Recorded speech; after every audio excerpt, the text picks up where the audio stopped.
Hello and welcome back to Let's Play Pokemon Ruby with your host as always, Mah-Dry-Bread. Sorry for the long hiatus, I've been quite busy with my personal life, but in between episodes I have power leveled even more, just like I said I would. Got all my Pokemon but Vladimir up to level 40, Vladimir was already far above level 40, so I didn't really bother leveling him. Although I believe he did get a level or two just from finishing off a few Pokemon. Re-equipped all the items and everything, changed around some of the moves. For instance, I believe I gave Satan Crab, yes, I gave him Waterfall instead of Bubble Beam. And by the way, this puzzle down here actually turned out to be really easy, you just go on the right. Yeah, so I don't know why I didn't figure that one out before. So, I guess it's time to get the final gym badge. Allow me to formally introduce myself. I'm Wallace, the gym leader of... oh god, the names, I forgot. Setopolis... yeah. There's something about you. A difference in your demeanor. I think I sense that in you. What happens inside the Cave of Origin and, what you did, I will likely learn through the upcoming battle. No, you won't. Now show me. Show me the power you wield with your Pokemon. Well, I don't wield it, whatever. And I in turn shall present you with a performance of illusions in water by me and my Pokemon. I think I finally figured out why I have such a hard time reading in this game. And part of it's just I'm really bad at reading out loud. But the other part is the text is so big that I have to like scroll my head back and forth on my monitor because I've got a fairly big monitor. And it's throwing me off. I think that's part of it. Anyways, so I absolutely hate this Pokemon because I can guarantee it is going to use Attract on me, and I find that to be such an annoying move. Also, every one of Wallace's Pokemon have the move Water Pulse.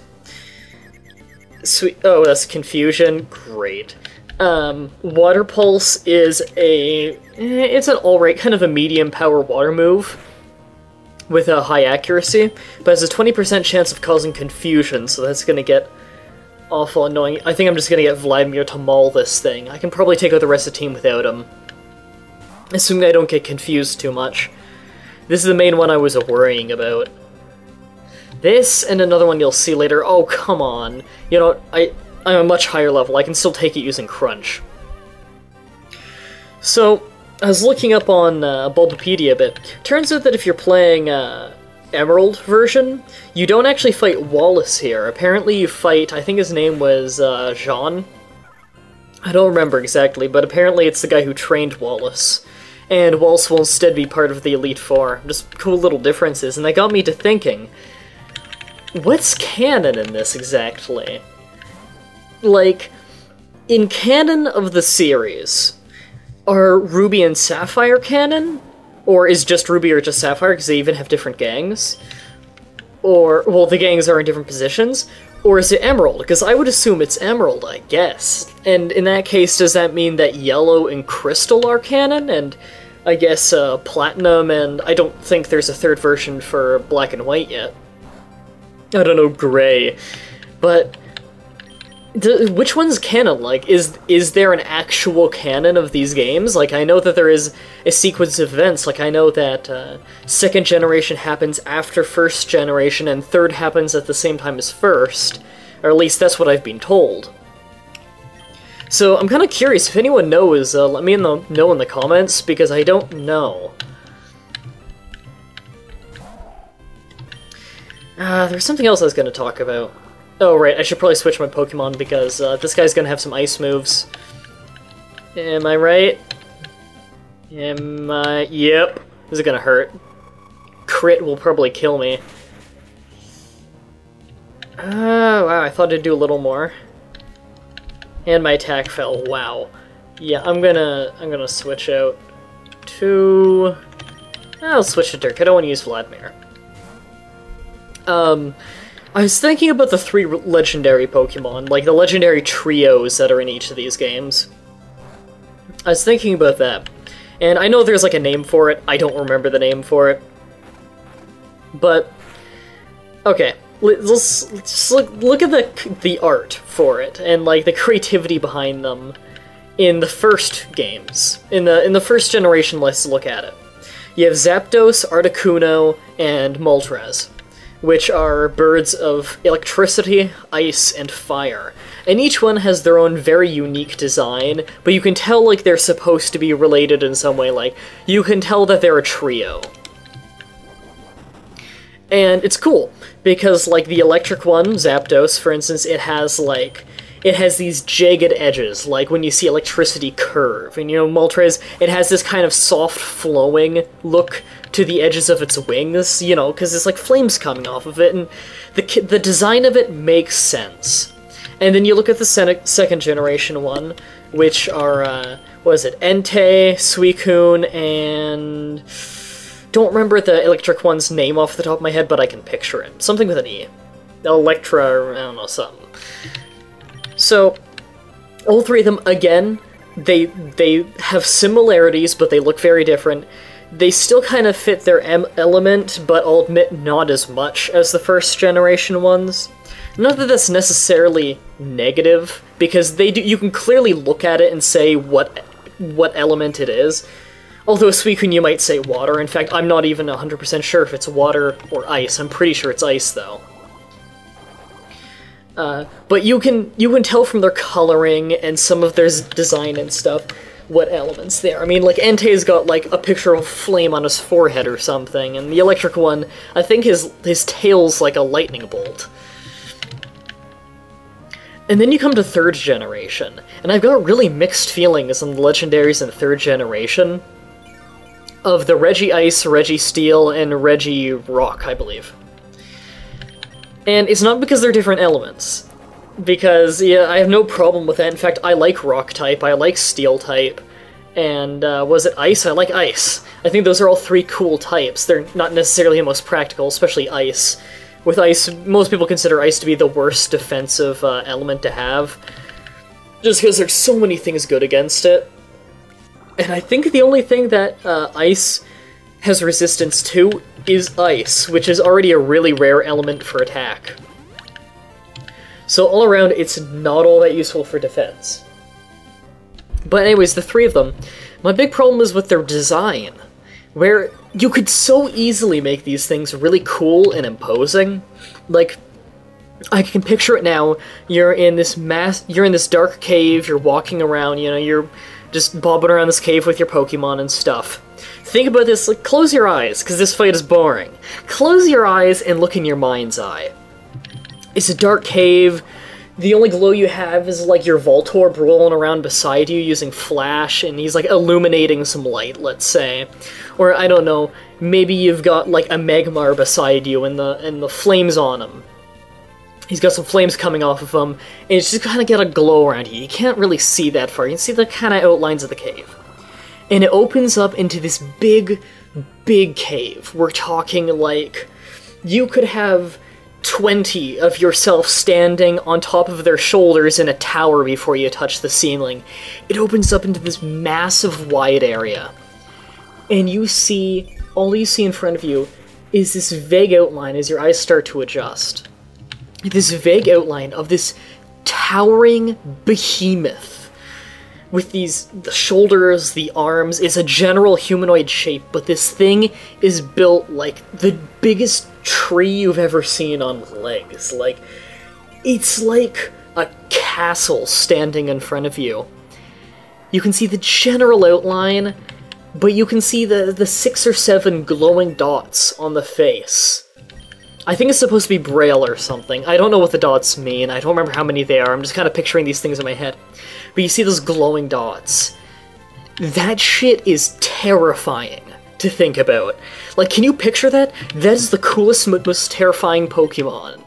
And I want that Pokemon. Like, if you were to see that, if you were to actually, like, see that in some kind of first-person Pokemon perspective somehow, you see that thing, the first thing you're thinking is, oh shit. And the second thing you're thinking is, I need to catch that. Oh, this Pokemon's gonna mess me up. Ooh. You're like, oh god, no, yeah, I'm frozen. Yeah, Creeper's dead. And the second thing you think is, I have to catch that. Like, that is a legendary Pokemon.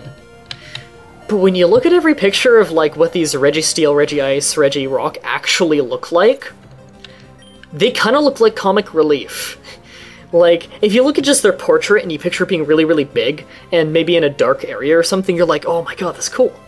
Like, okay, the shape of it, they kind of look very rotund, and I don't think that's the right look for them, just because they look fat. Like, they don't look like these big, powerful things. They look overweight. They look like they'll just topple over, and, like, they wobble walk around and they'll topple over. It doesn't look scary, it looks comical. So... And when you look at pictures of them in the movie, like, oh wow, I got messed up there. I was looking at a picture of it before I started recording today, because I was in Bulbapedia just kind of surfing around, because it's a fun website to surf on. I'm looking at these pictures of it, like, overhead, and, like, even with the camera angles, they're not making them look imposing at all. In fact, they don't even look that big. Like, okay, Pokemon are usually, like, 3 feet tall, I know, that's pretty tiny. Like, hell, a Nidoking, a thing you would probably picture in your head being, like, 7 feet tall, I know I do, it's only, like, 5 feet tall. Like, I'm a foot taller than a Nidoking. That's disappointing. But, you picture these things and you're like, oh my god, it's gotta be, like, that thing's gotta be, like, I don't know, 20 feet tall and, like, 1,000 pounds of rock. That's hardcore. No, it's really not that big. In fact, it's not really all that impressive, like... It's kinda lame. It's just weird to think about that. Like, they're such cool concepts, but they don't take it anywhere.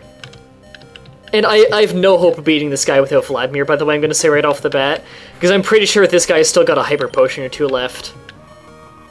And this Ice Beam is messing me up. But... I don't know. It bugs me. In 3rd generation, I don't even know off the top of my head what the 3 legendaries are, like the 3 legendary trio.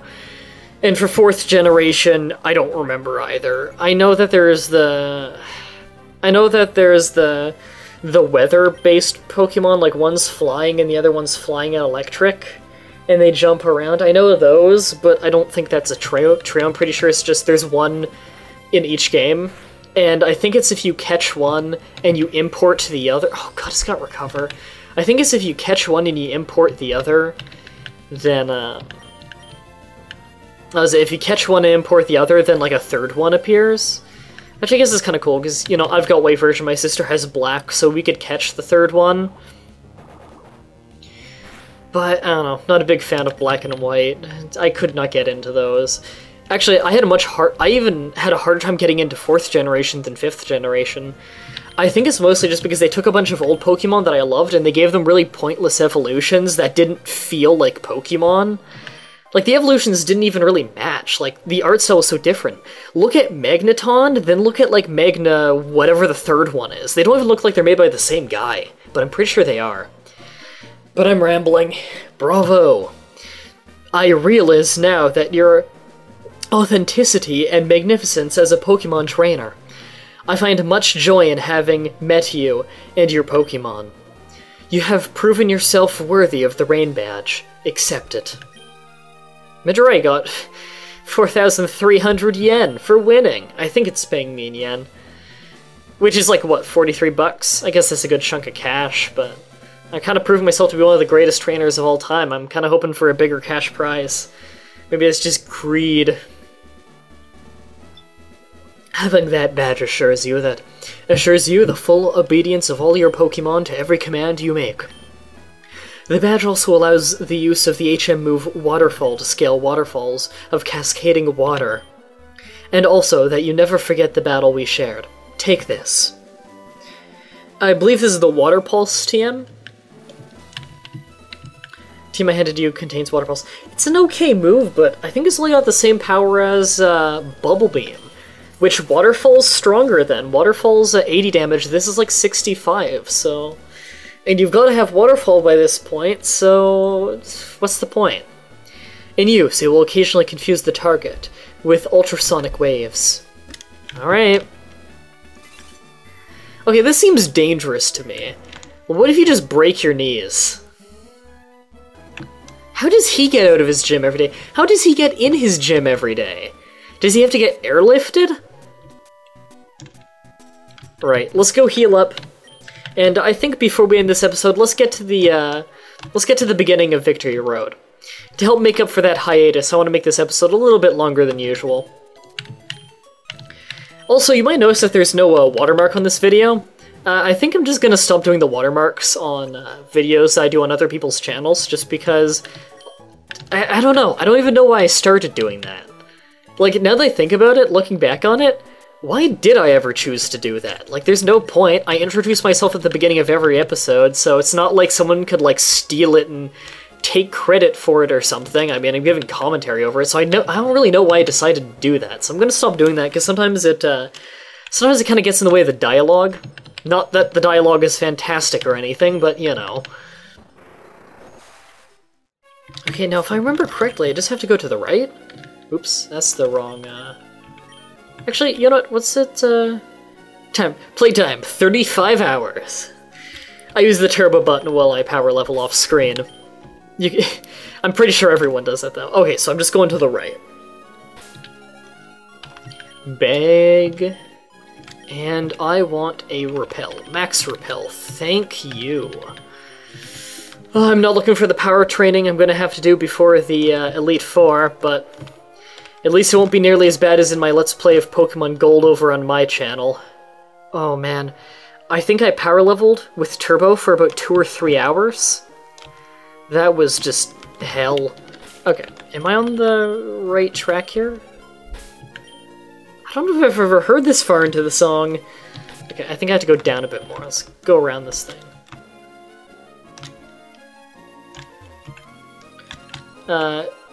Okay, so I had... Okay, so this is just a little thing here. I gotta get out of here. Okay, so I have to go around with this. Oh, so we're on the right route now. Repel's effect wore off. Okay, let's get another one. At least these things don't cost a whole lot.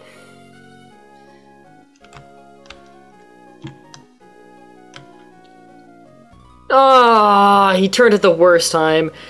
Evergrande City is a long ways away. Well, I'm sure it feels like a pretty long trip when you're just swimming in circles. Also, are you Jesus, Isaiah? Because you're just kind of swimming in a circle. Also, I've never seen a white dude called Isaiah in my life. Okay, this needle arm move, if I remember correctly, this one's pretty nice. It's kind of like, you know, there's Fire Punch, Ice Punch, and Electric Punch? It's like that, but with grass. So it's Grass Punch without sounding really lame. My first victory seems to be far away, too. You've never won a battle before? How did you get, like, a level 40-something Pokemon? Or, no, was that 30-something? I've already forgotten, I think it was 37. Honestly, I wasn't paying all that close attention. Okay, so it looks like we're here. So here's that waterfall. How they originally got up this waterfall and built this town and Victory Road and stuff, I don't know. Why they decided to have no proper entrance, I don't know. What the hell, might as well use the Poke Center. Gotta get that one PowerPoint back. So I'm just gonna get up to the entrance to Victory Road.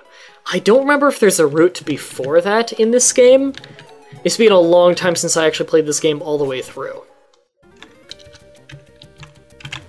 Good music, though. That's why I'm not using my bike right now. Oh! Entering Victory Road, is this it? Alright, that's Victory Road. That means on the next thrilling episode of... Okay, it's not going to be thrilling. On the next episode of Pokemon Ruby Dark Only Run, we're going to be doing Victory Road. Thanks for tuning in, and until next time, have a nice day.